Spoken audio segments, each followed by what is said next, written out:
Is it possible to be a beginning cook and make the most amazing standing rib roast that feels like a 5-star restaurant? Yes, you can with this very simple, tried and true recipe. A standing rib roast is a prime rib roast, but with the bones attached, and those bones act as a natural roasting rack. Because this roast is already very flavorful and tender, it doesn't require heavy seasoning, but studding the roast with slivers of garlic will infuse it with the most delicious and irresistible flavor. Once you've let your roast sit at room temperature for 1 hour and cut your garlic into slivers, pat the roast dry of any excess moisture. This will help achieve a beautiful caramelized crust when you do the reverse sear. The secret to studying the roast is to use a small sharp knife and make 1 to 2 inch deep incisions over the roast. Widen each incision slightly with your finger and then insert a garlic sliver. Repeat over the entire roast, leaving just a few inches in between each incision.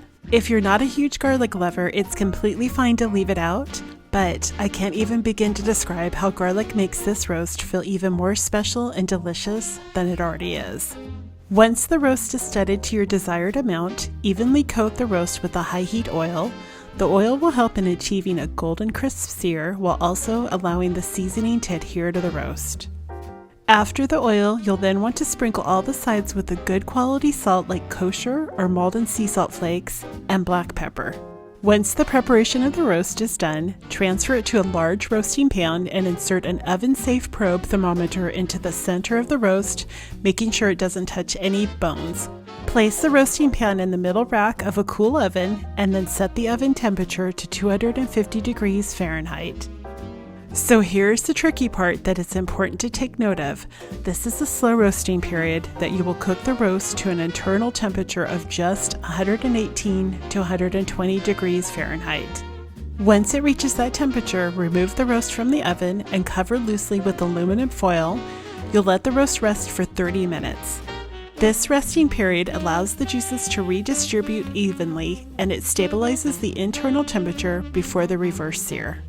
While the roast is resting, you'll want to crank up the oven temperature to 500 to 550 degrees Fahrenheit, or basically as high as your oven will go. So basically, reverse sear with a prime rib roast is this process of slow roasting, resting, and then blasting the roast with a high heat to create a beautifully browned crust. Depending on your oven, it's going to take 10 to 15 minutes, and in some cases a little longer. I do want to note that I have all the desired temperature guidelines laid out within the recipe post, in addition to the necessary details and the printable recipe card. So this particular recipe has been a Christmas Eve tradition in my family for at least 40 years. Somewhere along the line, Alton Brown was an inspiration to my parents in making this roast, but the garlic method is a culinary approach that my mom adapted to this recipe. This amazing roast is perfect for holidays, served alongside baked potatoes, homemade dinner rolls, and an elegant salad or roasted veggies. Also, leftovers make the most incredible roast beef sandwiches that the whole family will love. For more recipes like this and for weekly inspiration, make sure to head on over to thefedupfoodie.com and sign up for my newsletter where I share recipes and tips in helping to make cooking from scratch approachable.